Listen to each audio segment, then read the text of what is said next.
تیسرے پارے کے میجر ٹاپکس آج ہم انشاءاللہ اسٹڈی کریں گے۔ سب سے پہلا جو اس میں ٹاپک ہم نے اسٹڈی کیا پہلے پیج میں، وہ فضیلت کے حکم کے بعد آیت الکرسی کا، چونکہ میں میجر ٹاپکس کی بات کر رہی ہوں اس لیے ہم صرف اس کے میجر تھیمز کو ہی کور کریں گے۔ آیت الکرسی جو ہے بیسیکلی یہ قرآن حکیم کی سب سے عظیم آیت ہے، کیونکہ اس میں اللہ نے اپنی ذات کا تعارف پیش کیا ہے۔ جو موٹے موٹے پوائنٹس اس میں اللہ نے بتائے ہیں اپنی ذات کے تعارف کے حوالے سے، اس میں نمبر 1 اللہ معبود واحد ہے، الحی القیوم ہے، نیند اور اونگ سے ماورا ہے، اللہ زمین و آسمان کا نگران اور بادشاہ ہے، اللہ کی کرسی یعنی اس کی حکومت نے زمین و آسمان کو گھیر رکھا ہے اور کوئی چیز اللہ کے علم سے باہر نہیں ہے، اللہ کو سب پتہ ہے آگے اور پیچھے کا، اللہ تعالی عظیم الشان اور بلند و بالا ہے۔ تو اس آیت میں یہ چونکہ توحید ہے، اللہ چونکہ ساری مخلوقات پر نگران ہے، اسی طرح اس کی ذات کا تعارف پیش کرنے والی یہ آیت قرآن کی تمام آیات کی سردار ہے۔ اس کے جو میجر بینیفٹس ہیں اس کے ریسیٹیشن کے، اس میں سب سے پہلے تو یہ ہے کہ جب ہم پڑھ لیتے ہیں تو آیت الکرسی، تو پھر ہمارے ساتھ محافظ فرشتے مقرر ہو جاتے ہیں جو ہمارے باڈی گارڈز ہوتے ہیں۔ اس لیے اس کی تلاوت کا معمول صبح و شام ہر نماز کے بعد اور رات کو آپ نے بنانا ہے، کیونکہ نماز کے بعد جب آپ اس کی تلاوت کرتے ہیں تو آپ کے اور جنت کے درمیان صرف موت حائل ہوتی ہے۔ جی، دوسرا جو ٹاپک ہے اس میں آپ دیکھیں کہ انسان سے اللہ کی دوستی، پارہ نمبر 3 کا دوسرا ٹاپک ہم نے ابھی اسٹڈی کیا۔ اس میں اللہ تعالیٰ نے فرمایا کہ وَمَن يَكْفُرْ بِالطَّاغُوتِ وَيُؤْمِن بِاللَّهِ فَقَدِ اسْتَمْسَكَ بِالْعُرْوَةِ الْوُثْقَىٰ لَا انفِصَامَ لَهَا اللَّهُ وَلِيُّ الَّذِينَ آمَنُوا۔ جب اللہ کی دوستی انسان کا دل کا ذاتی فیصلہ ہو اور دل کی خوشی سے وہ طاغوت کا انکار کرے، اللہ سے محبت کرے، تو پھر ایسے شخص کو اللہ اندھیروں سے نور کی طرف رہنمائی کرتا ہے۔ اندھیرا بھی سمبل ہے اور نور بھی سمبل ہے، تو ہر اندھیرے سے اللہ روشنی کا راستہ دکھاتا ہے، اس کو مضبوط کڑا دیتا ہے جو ہر آن اس کی حفاظت کرتا ہے۔ وہ شخص اللہ کا دوست بن جاتا ہے تو اللہ اس کو بصیرت بھی دیتا ہے، اس کو قوت فیصلہ بھی دیتا ہے، اور اس کی مثالیں دو آگے پھر حضرت ابراہیم اور حضرت عزیر اور پھر حضرت ابراہیم سے اللہ نے بتائیں کہ ایسے لوگ جو اللہ کے دوست ہو جاتے ہیں ان کو اللہ شرح صدر دیتا ہے، ان کے ڈاؤٹس کو کلیئر کرتا ہے اور ان کو اپنی طرف آنے کا بہترین راستہ دکھاتا ہے۔ تیسرا بہت امپورٹنٹ ٹاپک ہے جس میں اللہ تعالیٰ نے کمپیریزن اور کنٹراسٹ کی ٹیکنیک کے ذریعے ہمیں سمجھایا کہ انفاق فی سبیل اللہ دراصل کیا ہے۔ اللہ کے راستے میں خرچ کرنا ہے، اور اللہ کے راستے میں اس کے مخلوق پر خرچ کرنا ہے، اس کے دین کی پروموشن کے لیے خرچ کرنا ہے۔ تو اس کی 2 مثالیں اللہ نے اچھی مثالیں دی تھیں، اور ان اچھی مثالوں میں شرط قبولیت بھی بتا دی تھی اور اس کا فائدے بھی بتا دیے تھے۔ اب جو اچھی مثال ہے اس میں اللہ تعالیٰ نے مثال دی کہ ایک دانہ جو زمین میں ڈالا جاتا ہے وہ 1 سے بڑھ کر 700 گنا تک بھی ہو سکتا ہے۔ مثال میں ایک بالی، ایک دانے کے ساتھ 7 بالیوں اور ہر بالی میں 100 دانے کا ذکر تھا۔ دوسری مثال جو تھی وہ بلندی پر باغ تھا جو کسی کیئر کی ضرورت سے آزاد ہو گیا ہو۔ اس کو اگر بارش پڑتی ہے تو پھل دگنا دیتا ہے، اور اگر وہ بارش نہیں پڑتی تو وہ شبنم یا پھوار سے ہی پھل دے دیتا ہے۔ یعنی جو پہلی نیکی ہے اس کی نسبت دوسری نیکی میں ابنڈنس زیادہ ہے، کنٹینیوٹی ہے۔ جیسا کہ آپ کو پتہ ہے کہ پہلا دانہ جو ہے وہ کھیت کو ریپرزینٹ کر رہا ہے، اور جب کھیت ہے تو کھیت کے بنانے میں آپ کو بے شک بہت محنت چاہیے، لیکن اس کے ساتھ اس کی کیئر کرنی پڑتی ہے۔ جبکہ بلندی پر باغ ایک باغبان کی محنت کے بعد اب وہ آٹو پہ چلا جاتا ہے، اب اس کو کسی کی کیئر کی ضرورت نہیں ہوتی، وہ خود بخود ہی اپنے پھل دیتا ہے ہر سال۔ تو یہ وہ صدقہ جاریہ ہے جو کہ نیکی کی صورت میں اس انسان کا دنیا میں رہ جاتا ہے۔ لیکن کس شرطوں سے یہ مثالیں، یہ انفاق کی یہ چیزیں قبول ہوں گی؟ نمبر 1 یہ کہ اللہ کی رضا کے لیے اس نے نیکی کی ہو، نمبر 2 اپنے نفسوں کے ثبات کے لیے، یعنی اس میں کسی دوسرے انسان کا بھلا نہیں ہے، ایکچولی اب اپنے آپ کی فیور کر رہے ہیں جب آپ کوئی چیز اللہ کے راستے میں خرچ کر رہے ہیں۔ اور سب سے بڑھ کر وَمَا تُنْفِقُونَ إِلَّا ابْتِغَاءَ وَجْهِ اللَّهِ، اللہ کے خوبصورت چہرے کے دیدار کے لیے۔ جب آپ کے ذہن میں یہ نیت ہوگی تو آپ کی چیزیں قبول ہوں گی، آپ کے صدقات اور آپ کی انفاق قبول ہوں گے۔ اب تیسرا اس کا بڑا فائدہ انفاق فی سبیل اللہ کا وہ یہ ہے کہ جو خرچ کرنے والا ہے اس کی زندگی میں کوئی غم اور خوف نہیں ہے. اللہ نے قرآن میں وعدہ کیا ہے اگر کسی کو کوئی ڈپریشن کی بیماری ہے, اگر کسی کو کوئی پرابلم ہے, کوئی خوف ہے, کوئی ٹراما کی کیفیت میں ہے کوئی, تو وہ اگر صدقہ خیرات اور انفاق فی سبیل اللہ شروع کرے گا تو اس کے اندر سے یہ برائیاں ختم ہو جائیں گی, اس کے اندر سے کوئی غم اور خوف ختم ہو جائے گا. پھر اگر آپ سے کوئی گناہ سرزد ہو گیا ہے تو اس کو بھی نلیفائی کرنے کے لیے اور اس کو بھی اریز کرنے کے لیے صدقہ خیرات کریں, کیونکہ اللہ تعالیٰ نے فرمایا وَنُكَفِّرُ عَنْكُم مِّن سَيِّئَاتِكُم, صدقے سے تمہاری برائیاں ختم ہوں گی, تمہاری بلائیں ٹلیں گی جو برائیوں کی وجہ سے تمہاری زندگیوں میں پریشانیاں آنی تھیں. اور تیسرا کہ اللہ کی محبت, اللہ کا چہرہ اس سے حاصل ہوتا ہے. اللہ کی محبت کے حصول کا ذریعہ ہے انفاق فی سبیل اللہ, اور اس کی شرطوں میں یہ بھی ہے کہ صبح و شام خرچ کریں, چھپے ظاہر خرچ کریں, اور انسانوں کی بھلائی کے لیے خرچ کرتے ہی چلے جائیں. دوسری مثال جو بری مثال ہے خرچ کرنے کے اعتبار سے, قرآن کا اسلوب ہے کہ اللہ تعالیٰ چیزوں کے پورے اینگلز میں دکھاتا ہے. اگر نیکی ہے اس کے فوائد ہیں, اس کی شرائط قبولیت ہیں. اسی طرح بری مثالیں ہیں جس میں شرائط رد بھی ہیں. تو بری مثالیں بھی دو تھیں, چکنے پتھر پر مٹی کو جس طرح بارش اور ہوا کوئی فائدہ نہیں دے سکتی, اسی طریقے سے اس انسان کو جس نے اپنے خرچ میں دوسروں خرچ کرنے کے بعد دوسروں کو احسان جتایا, اذیت پہنچائی اور دکھلاوا کیا, اس طرح اس کی نیکیوں کا بھی کوئی فائدہ نہیں, اس کی نیکیاں ریجیکٹ ہو جائیں گی. دوسری مثال ایک بڑے باغبان جیسی ہے جس کا خوبصورت باغ خاکستر ہو گیا ہو اور وہ اپنی بڑھاپے تک اس میں محنت کرتا رہا, اور اس کے چھوٹے چھوٹے ناتوان بچے تھے جو کہ دوبارہ اس باغ کو اس پوزیشن پر نہیں لے کر جا سکتے تھے, لیکن اس نے بھی اپنے خرچ کرنے میں اپنی بد نیتی کو اس میں شامل کیا, تو اس کی تمام نیکیاں اللہ تعالیٰ نے صفر سے ملٹیپلائی کر دی, ریجیکٹڈ. تو فیل اور پاس یہ دو ہمیں کرائیٹیریاز پتہ چل گئے, ایکسیپٹنس کا بھی اور ریجیکشن کا بھی. تو یہ تین چیزیں ہمیشہ ذہن میں رکھیں جو آپ نے نہیں کرنی جب بھی کبھی آپ نے کسی پہ خرچ کرنا ہے. من نہیں کرنا, احسان نہیں جتانا, تکلیف نہیں پہنچانی, اور دکھلاوا نہیں کرنا. وہ سود خوری کے حوالے سے تھا.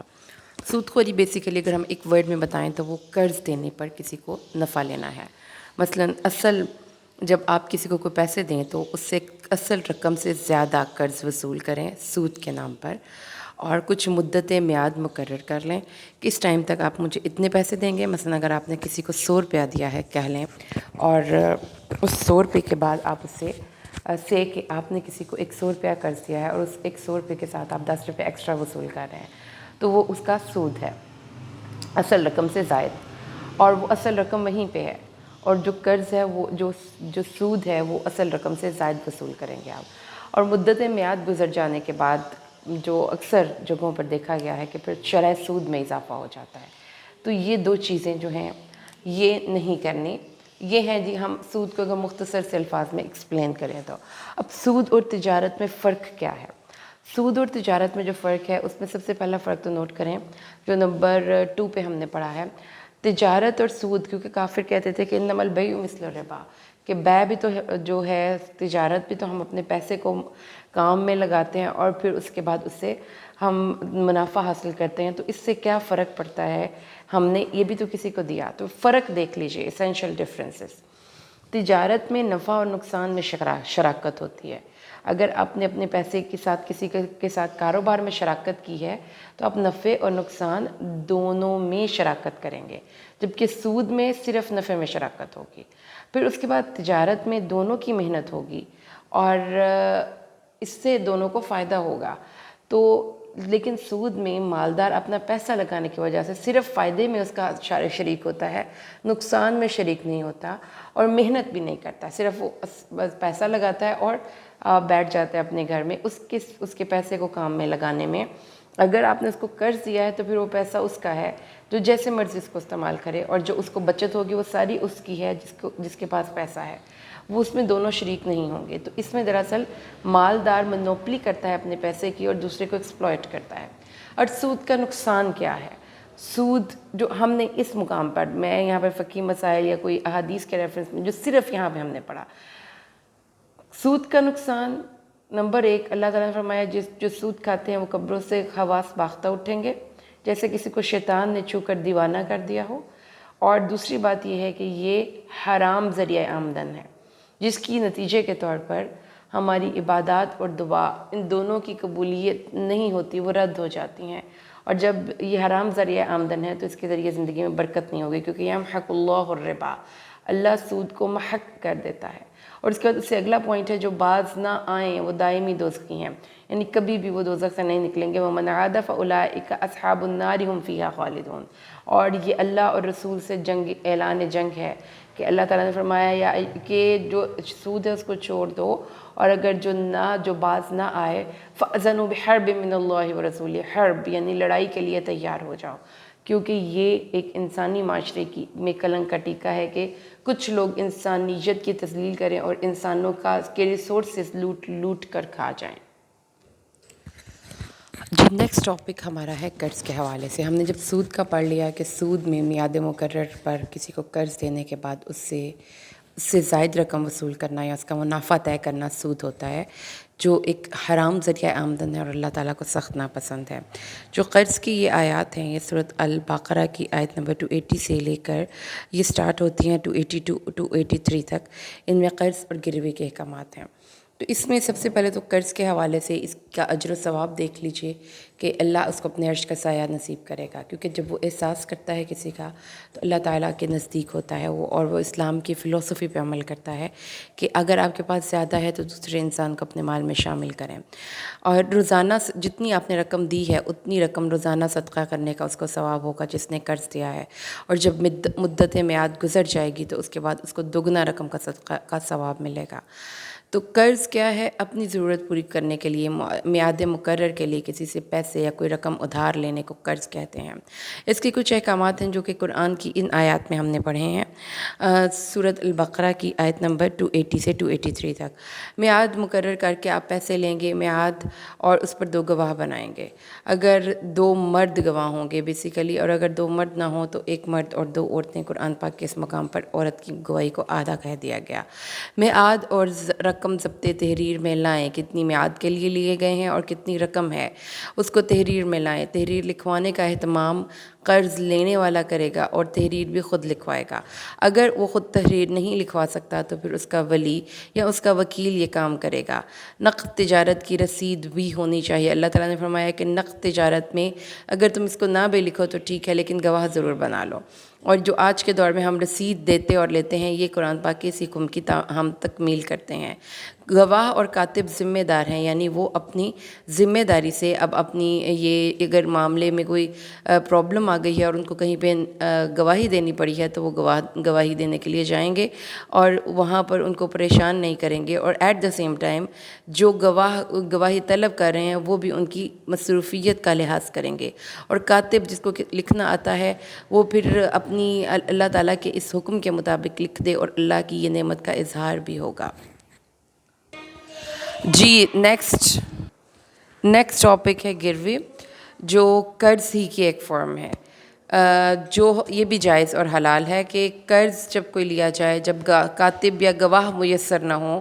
تو قرض کی اس رقم کے بدلے میں بطور ضمانت کوئی بھی چیز آپ رکھ کر اتنی مالیت کی اس سے آپ قرض لے سکتے ہیں۔ لیکن اس کے بارے میں کچھ چیزیں جو ذہن میں رکھنی ہوگی، گروی چیز رکھی ہوئی چیز کا استعمال درست نہیں، یہ امانت ہے جو لوٹائی جائے گی۔ ہاں اگر کوئی ایسی چیز ہے جس کی آپ خدمت کر رہے ہیں اور اس پر آپ اپنا ٹائم اور اپنی انرجیز لگا رہے ہیں تو اس عوض آپ اس چیز کو استعمال کر سکتے ہیں، جیسے کوئی گھوڑا ہے، جیسے کوئی بکری ہے، جیسے کوئی اس طرح سے کوئی چیز جاندار چیز ہے جس کو کہ جس کو آپ کو چارہ وغیرہ ڈالنا ہوگا تو اس عوض میں آپ اس کو استعمال کر سکتے ہیں۔ ادروائز جو چیز قرض کے طور پر بطور ضمانت رکھی گئی ہے وہ امانت ہے جو لوٹائی جائے گی۔ اور الحمدللہ سورۃ البقرہ کی آخری 2 آیات تک ہم آ پہنچے ہیں۔ البقرہ کی آخری 2 آیات کی فضیلت احادیث میں وارد ہوئی ہے۔ یاد کرنے کے لیے صرف 3 پوائنٹس اپنے ذہن میں رکھیے۔ یہ 2 نور ہیں جو حضرت محمد صلی اللہ علیہ وسلم کو ایک فرشتے نے دیے تھے کہ آپ کو 2 نوروں کی بشارت ہو، اور جو اللہ نے اپنے عرش کے خاص خزانے سے آپ کو نصیب کیے ہیں، اور ان جیسی آیات نہ کسی اور کتاب میں نہیں اور کسی اور نبی کو نہیں دی گئیں۔ الفاتحہ البقرہ یہ عرش کا خزانہ ہے، اس لیے ان پہ مداومت اختیار کیجئے، ان کو پکڑ لیجئے، ہر رات پڑھیں سونے سے پہلے، یہ کافی ہو جانے والی 2 آیات ہیں۔ اور یہ اللہ کے نبی کو اللہ کا تحفہ تھا، شب معراج جو اللہ نے اپنے نبی کو دیا، نماز، یہ آخری 2 آیات، اور آپ کی امت کے ہر اس شخص کی مغفرت جس نے شرک نہیں کیا، یہ اللہ نے اپنے نبی کو تحفتاً یہ آیات دی ہیں۔ الحمدللہ، سورۃ آل عمران سٹارٹ کرتے ہیں ہم۔ اب ہم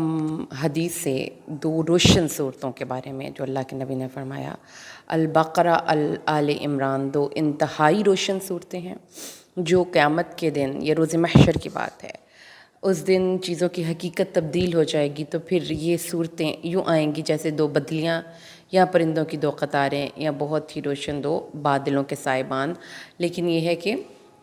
کس فارم میں آئیں گی ہمیں اسی دن پتہ چلے گا۔ یہ قرآن کی نمائندہ صورتیں ہوں گی، یعنی پورے قرآن کو یہ ریپرزینٹ کرتی ہوں گی اللہ کے پاس، اور یہ سفارشی بن کر آئیں گی، البقرہ، آل عمران۔ اور یہ 2 صورتیں ہیں جو بادلوں کے سائبان کی صورت میں ہمارے سروں پر سایہ فگن ہوں گی۔ سورۃ آل عمران کا جو وجہ نزول تھی وہ ذہن میں رکھیے کہ وہ نجران کے عیسائیوں کا ایک وفد آیا تھا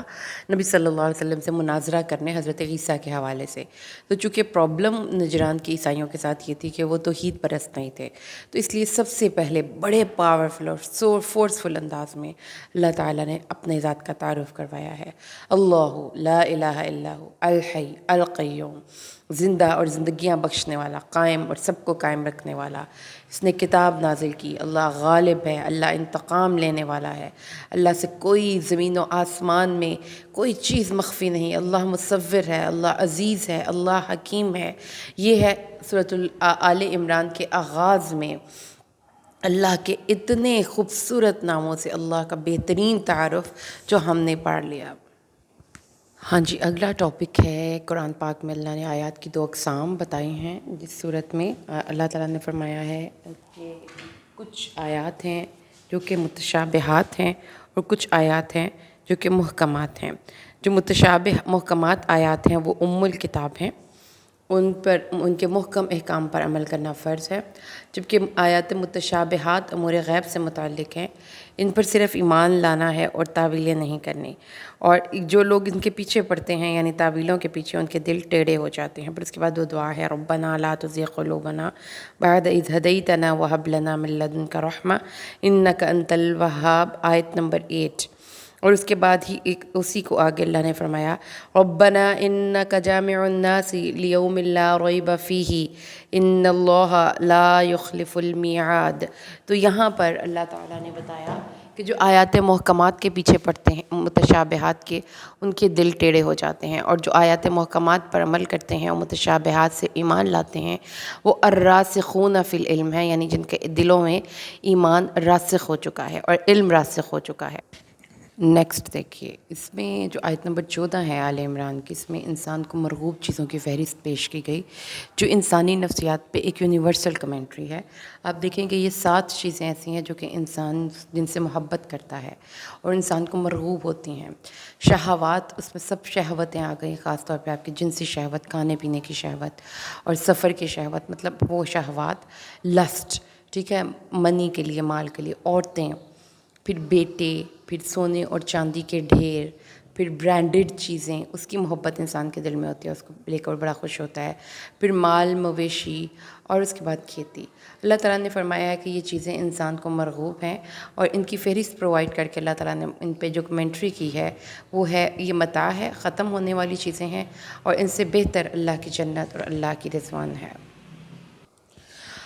اس سے اگلا ٹاپک ہے جو بہت امپورٹنٹ ہے، وہ ہے قرآن کی سب سے بڑی گواہی۔ سب سے بڑی گواہی اس بات پر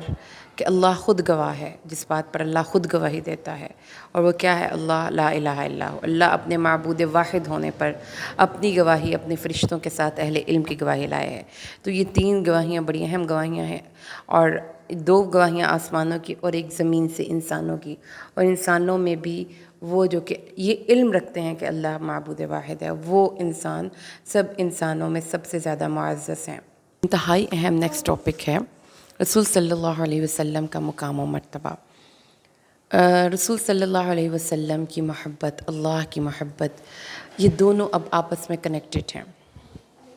اللہ کے رسول کی محبت اللہ کی محبت سے جڑ گئی ہے، تو اس کے تقاضے پھر کیا ہیں رسول کی محبت کے؟ اس میں دو تقاضے ہیں جو کہ اس 31 اور 32 آیات میں سورۃ آل عمران میں اللہ نے پیش کیے۔ نمبر 1 تقاضا یا مطالبہ یہ ہے کہ رسول سے محبت کا تمہارا کسوٹی اس وقت پوری ہوگی جب تم اتباع رسول کرو گے، یعنی رسول صلی اللہ علیہ وسلم کے پیچھے پیچھے چلو گے، پیروی کرو گے،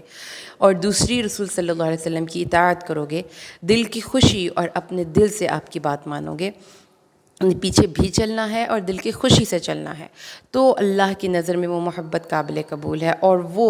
محبت رسول کا تقاضا پورا ہوا، وہ مطالبہ پورا ہوا، ورنہ آپ کی صرف خالی خولی دعوے ہیں جن میں کوئی صداقت نہیں ہے۔ جی وہ قصہ جس قصے کی وجہ سے آل عمران کو سورہ آل عمران کہتے ہیں،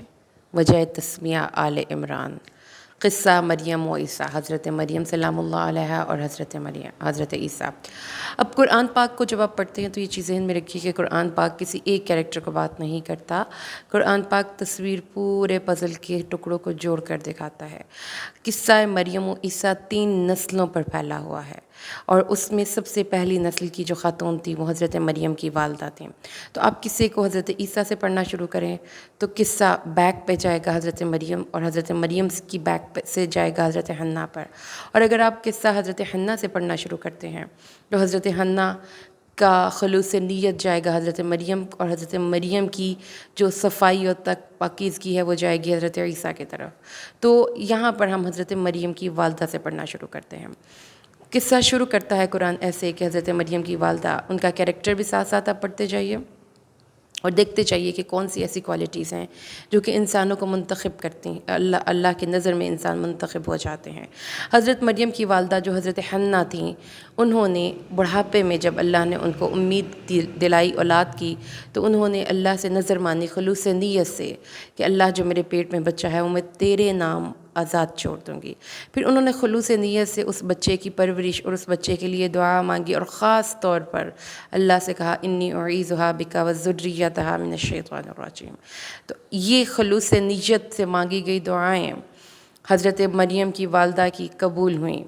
اللہ نے قبول فرما لیا مریم کو، بہترین اس کو لڑکی بنایا، خوبصورت طریقے سے اس کی پرورش کی۔ اب حضرت مریم کے ٹائٹلز دیکھیے، وہ ولیہ ہیں، وہ صدیقہ ہیں، وہ مطہرہ ہیں، وہ مصفہ ہیں، وہ صاحبہ کرامت ہیں۔ اللہ نے ہر موقع پر ان کی حفاظت کی۔ اللہ تعالیٰ نے ان کی عزت و عصمت کے اوپر لگنے والے کسی بھی داغ کو آؤٹ آف دا وے ہو کر دھونے کے لیے اللہ نے ان کی حفاظت کی۔ اس کے پیچھے کون تھا؟ مریم کی والدہ کی دعا تھی کہ میں اس کو تیری پناہ میں دیتی ہوں۔ تو یہ ہے وہ چیزیں جو سیکھنے سے تعلق رکھتی ہیں کہ دعا جب مانگ لی جائے تو اس کی قبولیت ضروری نہیں کہ آپ کی زندگی میں ہو، آپ کے مرنے کے کئی سالوں بعد بھی وہ دعا قبول ہوگی کہ آپ مر سکتے ہیں، اچھی خلوص نیت سے کی گئی خواہش اور دعا نہیں مرتی۔ حضرت مریم کے کیریکٹر کی یہ جو اسٹرینتھ ہے اللہ نے جوڑی ہے اس کی والدہ کی دعا اور نظر سے۔ تو جو اس سے پھر پتہ یہ چلتا ہے کہ حضرت مریم کی والدہ ایک بہت ہی نیک خاتون تھیں، اور دوسری بات یہ ہے کہ ایک جو حضرت عیسیٰ کی پیدائش سے پہلے، حضرت مریم کی پیدائش سے بھی پہلے حضرت حنہ کا خلوص نیت، وہ اس وقت فیصلے ہو چکے تھے کہ حضرت مریم کو اللہ یوں نوازے گا اور اس کے بطن سے ایک بہت ہی جلیل القدر نبی کو پیدا کرے گا۔ اس کے بعد حضرت مریم کا جو آگے چلا ان کی جو ایک ان کے اعزازات ہیں، ان کے بیٹے کی صورت میں منتقل ہوئے، حضرت عیسیٰ جن کی معجزاتی پیدائش ہوئی بغیر باپ کے، کلمہ کن اللہ نے باپ کے نطفے کا کام کیا، پنگھوڑے میں اور ادھیڑ عمر کا ہو کر انہوں نے گفتگو کی، اللہ نے ان کو واضح حسی معجزات سے نوازا، یعنی وہ مادرزاد کوڑی اور اندھے کو صحیح کر دیا کرتے تھے، وہ پرندے میں کی مورت کو پھونک مارتے تھے تو وہ اڑ جاتا تھا، اور یہ کہ حضرت عیسیٰ علیہ السلام اللہ تبارک و تعالیٰ کا کلمہ تھے، اللہ تعالیٰ نے ان کو روح القدس سے تائید کی، اور اللہ تعالیٰ نے ان کو آسمانوں پر زندہ اٹھا لیا۔ ان کی شبیہ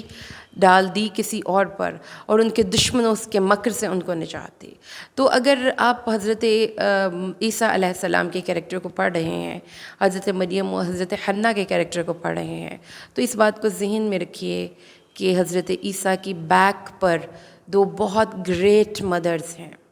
تو اللہ نے یہاں پر عورت کی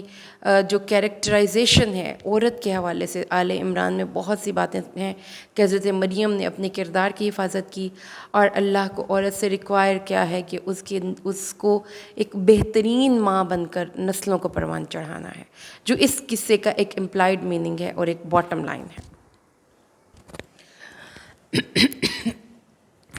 نجران کی بیسیکلی جو یہ والا پورشن ہے نا سورۃ آل عمران کا، جس میں حضرت عیسیٰ کے بارے میں سارا واقعات ہیں، یہ آیات جو ہیں، یہ عمران کی آیت نمبر 61 میں جو دعوت مباہلہ دی گئی ہے، وہ مباہلہ دراصل یہ تھا کہ نجران کے عیسائی آئے تھے جو رسول صلی اللہ علیہ وسلم سے حضرت عیسیٰ کے بارے میں مناظرہ کر رہے تھے۔ ان کا عقیدہ تھا کہ حضرت عیسیٰ چونکہ آؤٹ آف دا وے ہو کر معجزاتی طور پر پیدا ہوئے ہیں تو اللہ کا بیٹا ہیں۔ تو مسلمانوں نے اپنا ایک پوائنٹ اسٹیبلش کر دیا پورے واقعے کو بتا کر کہ عیسیٰ عبداللہ ہیں، کلمۃ اللہ ہیں، وہ ابن اللہ نہیں ہیں، اللہ کے بیٹے نہیں ہیں، لیکن وہ نہیں مانے۔ جب ان کو سارے دلائل دے دیے گئے تو اینڈ پہ اللہ تعالیٰ نے پھر کہا اگر نہیں مانتے تو پھر آؤ ہم سب مل کر مباہلہ کریں۔ مباہلہ کیا ہے کہ سب مل کر جھوٹوں کے حق میں اللہ کے غضب کی دعا کریں، لیکن عیسائیوں نے یہ دعوت مباہلہ قبول نہیں کی اور جزیہ دینا قبول کیا۔ آل عمران میں پھر 64 آیت سے آن ورڈ تقریباً 20 آیات تک ہم اللہ تعالیٰ نے اہل کتاب کی کچھ کیریکٹرسٹکس کا ذکر کیا۔ میں نے یہاں پر ان کی کوالٹیز کو نمبرنگ کر دی ہے، واقعات کو ریفر کیے بنا، صرف وہ کوالٹیز جو کہ وہ ڈینوٹ کرتے ہیں وہ باتیں، تاکہ ہمیں یہ پتہ چلے کہ یہ جو زوال یافتہ قومیں ہیں، جو مغضوب علیہم اور ضالین قومیں ہیں، ان کے اندر کون سی ایسی کوالٹیز ہوتی ہیں کہ وہ اللہ کی رحمتوں سے دور ہوتے ہیں۔ بغیر دلیل کے جھگڑا کرنے والے لوگ، جیسے کہ انہوں نے کہا کہ ابراہیم علیہ السلام یہودی اور نصرانی تھے، حالانکہ ان کے پاس دلیل کوئی نہیں تھے۔ اس کے بعد بدخواہ بدنیت لوگ، ان کے دل کی یہ دلی خواہش تھی کہ کاش مسلمان بھی گمراہ ہو جائیں۔ پھر اس کے بعد وہ لوگ حق اور باطل میں کلام میں آمیزش کرتے تھے، جو بات سچ ہوتی تھی اس میں باطل کی آمیزش کر کے تلبسون الحق بالباطل، اور پھر حق کو چھپاتے تھے تکتمون الحق۔ اس کے بعد سازشی تھے، کہتے تھے کہ مومنوں کے ساتھ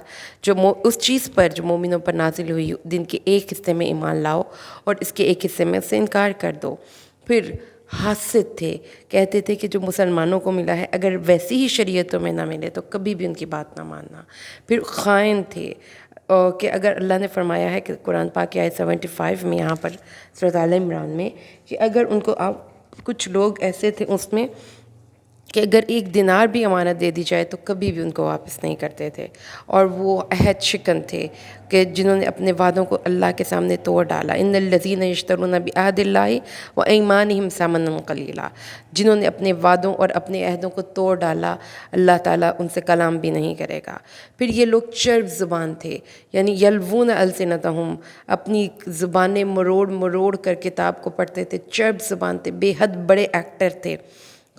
بہت بڑے ایکٹر تھے، یعنی جو چیز جو انہوں نے ذہن میں اپنے ایکٹ سوچا ہوتا تھا اس کے مطابق وہ پوری طرح اپنا ایکشن کو ایڈاپٹ کرتے تھے۔ پھر نیگیٹو پروپیگنڈا کرنے والے تھے مسلمانوں کے خلاف، ہر وقت ان کی بری بری باتوں کو لے کر اس کی تشہیر کرنے والے تھے، بری بری باتوں کو، پہلے باتوں کو کریٹ کرتے تھے، اس کو نیگیٹو،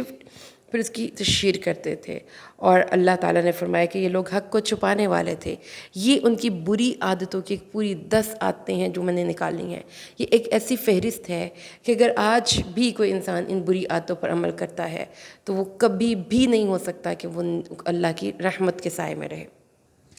اور یہ آخری مضمون ہے اس کا تیسرے پارے کا، جس میں 10 آیتیں تقریباً، اس میں جو مختلف مضامین ہیں اس میں جو میجر اگر ہم دیکھیں